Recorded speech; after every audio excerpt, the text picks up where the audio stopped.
important things you should know. The squad is here and we're ready to roll.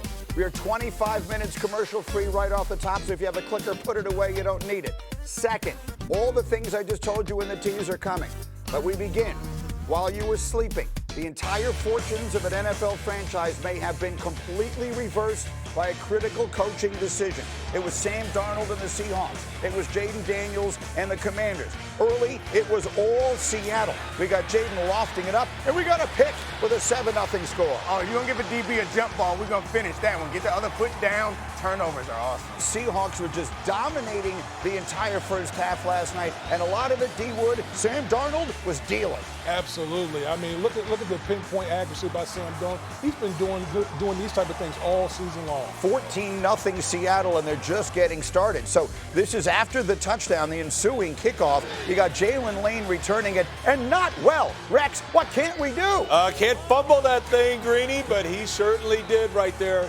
You know it's either going to be a touchdown or a fumble on this thing. That's why we're showing it, but it's a fumble here. That's good. Rex, with the foreshadowing, Seattle takes it away, and then on they go.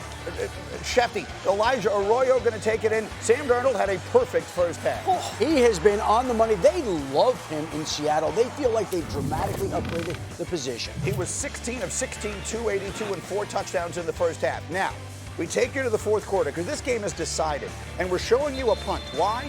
Because down 38-7, the Commanders chose to punt. That's waving the white flag. And then inexcusably, with 7.5 minutes left in the game, Jayden Daniels is still in. They're running an RPO, and you probably saw what happened to his left arm. We're not going to show it to you up close. It is every bit as bad as you could ever possibly fear. Seahawks win at 38-14, but that is not the story. Here was Dan Quinn, coach of the Commanders, after the game. Was there any consideration to not having Jayden go in for that series in which he got injured and having Marcus finished out? Yeah, not at the space. I mean, obviously, like the hindsight, you don't want to think that way where, you know, an injury could take place. You know, obviously we're more conservative in that spot to, you know, run and hand off and not have reads to go. But just the end result, Mickey, obviously I'm bummed. Bummed is an interesting way to put it. Schefter, take it. Jayden Daniels dislocated his elbow. He's going to have an MRI today to confirm that diagnosis, which I think everybody saw what happened. He's going to be out indefinitely.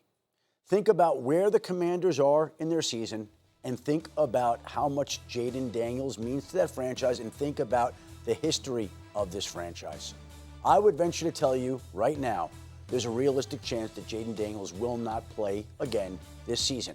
Maybe he's ready to come back later on, but that would assume that this team is capable of stringing together enough wins, keeping it alive until he can get healthy, whenever that may be. Right. That's even if he can come back. But I think there's a real chance that we've seen the last of Jayden Daniels with a memory that will hang over this team this season for what happened in that particular situation. Everybody will talk about it. It'll be assessed, especially considering the history of franchise. But that was as unfortunate a play as you could possibly imagine. The game was over. It was out of hand.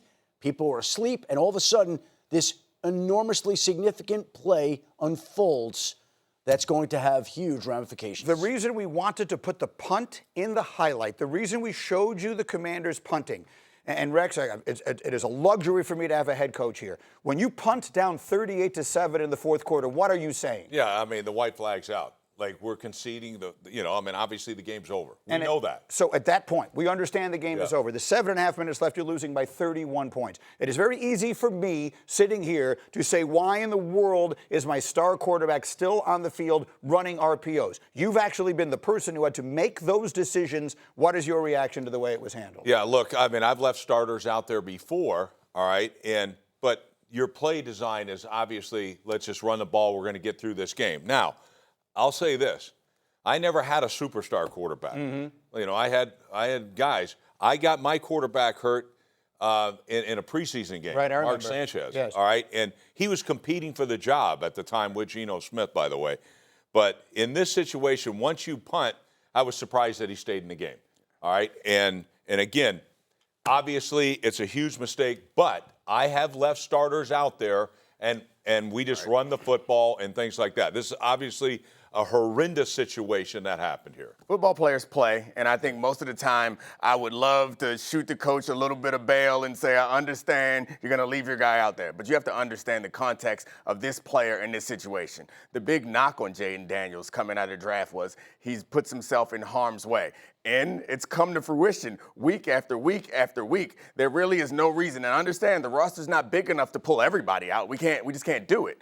But the quarterback, the franchise player who is coming off of 2 injuries this year, missed some games last year, and has a history of throwing himself into bad situations. Like, I think it's reasonable to be kind of harsh in your criticism of Dan Quinn this morning, considering all that context and all this player means to that franchise. It just, when I got the news about it, the first thing I thought about was like, oh boy, it's happening again. Mm-hmm. It's happening again. Meaning RG3. Yes. It's happening again. And we know what Jayden Daniels means to this franchise. All you got to do is just go back to last year. Right. Just go back to last year. Don't tell me like that roster by the Washington Commanders, like that one singular person lifted the whole organization and had that team on the doorstep of the Super Bowl last year. And here it is. He's been off injured this year, and he, again, put himself in harm's way. And now, like Schefter talked about, this is a guy that's probably going to be lost for the rest of the season. And I live in D.C., so I can tell you how different it felt around there. There's so many Cowboys fans in D.C. that decided to start entertaining the idea of rooting for the Commanders last year. We were talking a lot about curses being lifted, getting rid of the stink of the former owner in that organization. It felt like we're in a new direction. It felt like we're in championship games. Over this next few years, a Super Bowl is on the horizon, or at least competing for a Super Bowl is on the horizon, and you got at least 10, 15 years of this great quarterback. And then you watch his elbow. Fortunately, not his throwing arm, but then you watch his elbow go the wrong way. It's a devastating night, and obviously the decision by the coach is going to be questioned heavily for a long time, and I'm sure he's questioning it himself. He's a well-respected and very well-liked person, but that strikes me as one of the biggest mistakes we've seen a coach make in this NFL season. The likeliest team to make it to the Super Bowl. And then we get to Packers-Panthers and the upset of the year. Green Bay a 13.5-point favorite at home. But hold on, in their ridiculous uniforms, Packers are trailing 7-6. Rex, Jordan Love throwing deep. What are we doing? Doing what Jordan Love does. I told you, you guys, nobody wants to listen. No love for Jordan Love. Why? Because of these type of plays. This is our 1st and 10 when he made that throw. Threw that into a team meeting. The Panthers take it over. Now the Packers are going for it on a 4th and 8 in the scoring area. This is a crazy play. Domonique, what exactly does he wind up doing? It's just impressive scrambling, but you can't put a man out there in a leather helmet and expect him to throw a forward pass. Like, this is who's he throwing this to? The pre-integration pass out there is definitely asking for a turnover. It's unfortunate. Okay. In the meantime, somehow, the Packers play the worst game you've ever seen, and this Josh Jacobs touchdown winds up tying it. It would be, he goes in, they initially call him short, they overrule it, it's the right call, it's a touchdown, we're tied at 13, Packers are going to still win as bad as they played, right? Wrong! Rico Dowdle! Leaving no Dowdle. How this good got was he? 130-some yards rushing in this game. 130 yards and 2 touchdowns, and it leads to this. 1 second left, rookie kicker Ryan Fitzgerald for the win. Hold is down, the kick is up, into the wind, it is good! Ryan Fitzgerald delivers, and the Panthers, a 2-touchdown underdog, come into Lambeau and pull off the upset. Fox Sports with the call. Bryce Young fired up. Panthers on the road pulling off an enormous win. We had a week last week where all the favorites won. This week it was a festival of underdogs. Despite outgaining the Panthers by over 100 yards and not punting, the Packers still scored only 13 points. It is the fewest points scored in a Packers game where they didn't punt since September of 1967. Wow. At the record show, I was born a month before that. That game, they actually turned it over 8 times, but still somehow managed to beat the Bears. In this game, they did not manage to beat the Bears, so there's a lot of reaction to have here. There was also an enormous injury to add to the insult. We'll get to that. But we start, Rex, Jordan Love. You have always, what are we doing? What are we doing here? Oh, Boom! Did I call my shot again? Right again?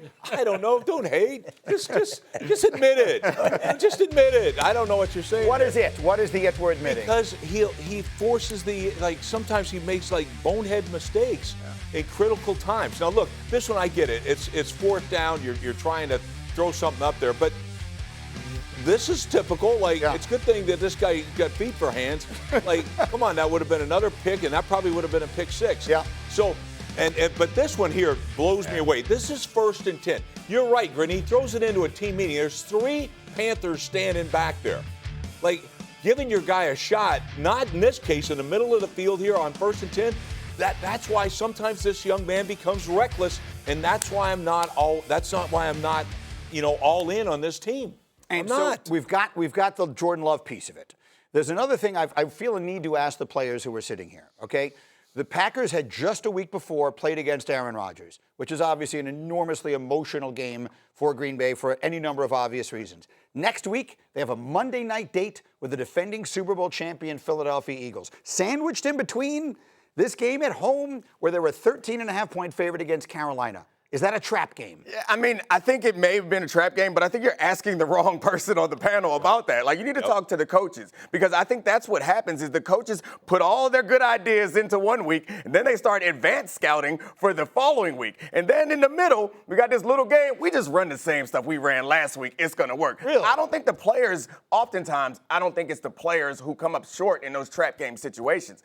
It's the coaches. Isn't that interesting? You agree with that, D. Wood? I totally agree with that because, listen, any team that I played on that was worth anything, these were the type of games where, the practices were the hardest because the coaches would be like, no, guys, we're not going to fall into this quote-unquote trap. We're going to make sure that we hammer home that each and every week we have to be on top of our game. And so I agree with Dominique. It's usually falls on the coaches because these type of games, they roll out the same plays thinking, we're just playing the Panthers and we can just play these type of plays and then look what happens.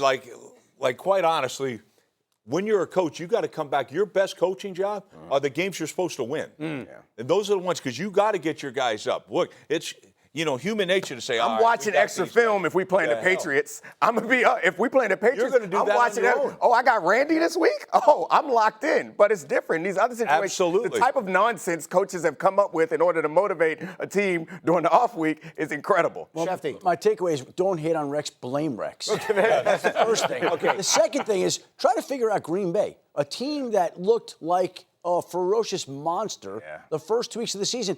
Now the Packers have lost at Cleveland against the Browns and lost at home against the Panthers, and now they've lost their tight end, Tucker Kraft. That's the next Went down yesterday with a knee injury. You're talking about a tight end who might just be the best in the game. Brock Bowers might have a say, but he goes down with a knee injury. They believe it to be a torn ACL. Very rarely are teams going to be wrong when they think something like this. He's carted off the dejection, the loss, the significance of this. Jordan Love, as Hembo pointed out, when he targets Tucker Kraft, has a passer rating higher than just about anybody in the league. You take away his most trusted, valuable target, somebody who was a weapon in the passing and run game on a team that is coming off that's about as bad a day as Jordan Love could have on his 27th birthday.